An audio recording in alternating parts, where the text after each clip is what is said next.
अस्सलाम वालेकुम, नमस्ते, सत श्री अकाल, केम छो, वेलकम टू वायरल टेलीविज़न। मैं हूँ आपकी होस्ट और दोस्त अनम शेख आपके साथ। अरे भाई, हिस्ट्री रिपीट हो रही है। मतलब ये देखकर जो है मुझे कोई चीज़ याद आ गई जो कि पिछले सीज़न में हुई थी हमारे विनर इंडियन आइडल 12 के पवनदीप राजन के साथ।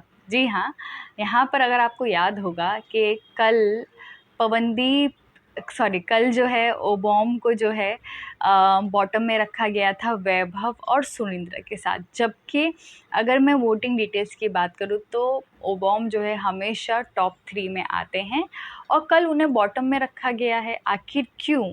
क्या है वजह कि उनको बॉटम में रखा गया है? चलिए आपको अच्छे से समझाती हूँ, लेकिन उससे पहले चैनल को कर ले सब्सक्राइब नहीं किया है तो, और मेरे साथ कोई पॉइंट ऑफ व्यू शेयर करना चाहते हैं तो मेरे इंस्टाग्राम पर मुझे लिख सकते हैं। मेरा यूज़र नेम है ऑफिशियल अनम शेख।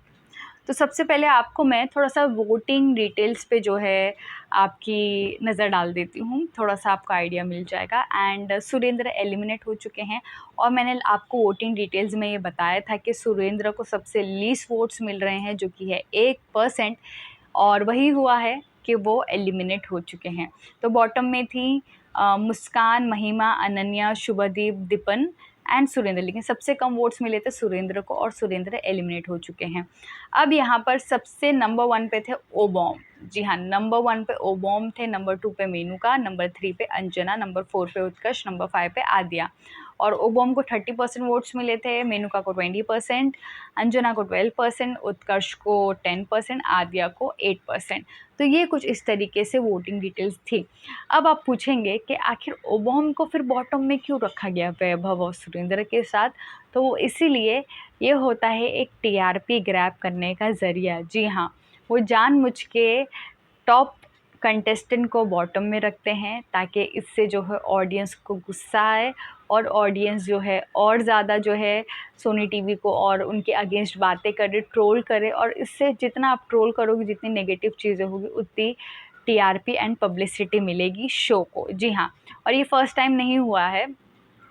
अगर आपको याद होगा, इंडियन आइडल 12 के वक्त पवनदीप राजन हाईएस्ट वोटर थे, यानी कि उनको सबसे हाईएस्ट वोट मिलते थे, लेकिन फिर भी उनको सवाई भट्ट के साथ बॉटम में रखा गया था और वो दिन सवाई भट्ट एलिमिनेट हो चुके थे। और सेम चीज़ उन्होंने इंडियन आइडल 13 में भी की थी, जहाँ पर ऋषि को सबसे टॉप में वोट मिलते थे, लेकिन उनको बॉटम में रखा जाता था जानबूझकर, ताकि इससे जो है टीआरपी और ज़्यादा बढ़े, ऑडियंस को गुस्सा है वो और ये शो पे गुस्सा निकाले, और जितनी बातें होंगी, जितनी नेगेटिव चीज़ होंगी, उतनी शो को टीआरपी मिलेगी। तो इससे साफ ज़ाहिर होता है कि ओबॉम को, वैभव को और सुरेंद्र को एक साथ इसलिए रखा गया ताकि आपको एक आइडिया मिल जाए कि ओबॉम को सबसे ज़्यादा वोट्स मिल रहे हैं एंड ओबॉम को कोई नहीं निकाल सकता है।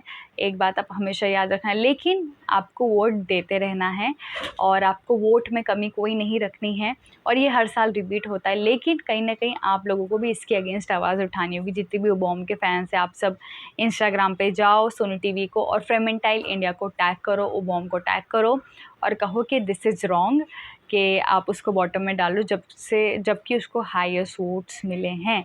तो तभी जो है वो समझेंगे, सुधरेंगे और ये चीज़ रिपीट नहीं करेंगे। ऐसे में आप फैंस को ओबॉम का बहुत साथ देना होगा, सोशल मीडिया पर भी एंड वोटिंग में भी। तो यहाँ पे आपके ओबॉम को नंबर 1 पे वोट्स मिले हैं एंड ये हमेशा हर साल होता है फॉर द टीआरपी एंड ताकि ऑडियंस थोड़ा और डर जाए, और कहीं ना कहीं उनके लिए एक पॉजिटिव पॉइंट भी होता है कि और ज़्यादा फैंस वोट करते हैं, अरे ये तो बॉटम में आ गया, हमें इसको और वोट देना है। तो कहीं ना कहीं एक पॉजिटिव भी है और कहीं ना कहीं एक नेगेटिव भी है। तो ऐसे में, और नेगेटिव इस बात की क्योंकि ओबॉम को नहीं पता वोटिंग डिटेल्स क्या है, हमें पता है। तो ओबॉम का एक कॉन्फिडेंस है वो भी लो हो सकता है कि अरे अभी मैं आउट ना हो जाऊं, ये वो, तो उनके मन में एक डर हो जाता है। तो कहीं ना कहीं इससे पॉजिटिव पॉइंट भी होते हैं, नेगेटिव पॉइंट भी होते हैं। तो मेरे हिसाब से इन्हें बॉटम में नहीं डालना चाहिए अगर ओबॉम बॉटम में नहीं है तो। अपनी टीआरपी के लिए किसी को हर्ट करना इज़ नॉट गुड, जनता के सेंटिमेंट्स हर्ट करना इट्स नॉट गुड। तो ऐसे में आपकी क्या राय है इस बात को लेके? क्या आपको लगता है कि बॉटम में डालना जानबूझ के फॉर द टीआरपी यूज़ करना ओबॉम के और जनता की फीलिंग्स को इज़ राइट और रॉन्ग? कमेंट सेक्शन में ज़रूर बताएं।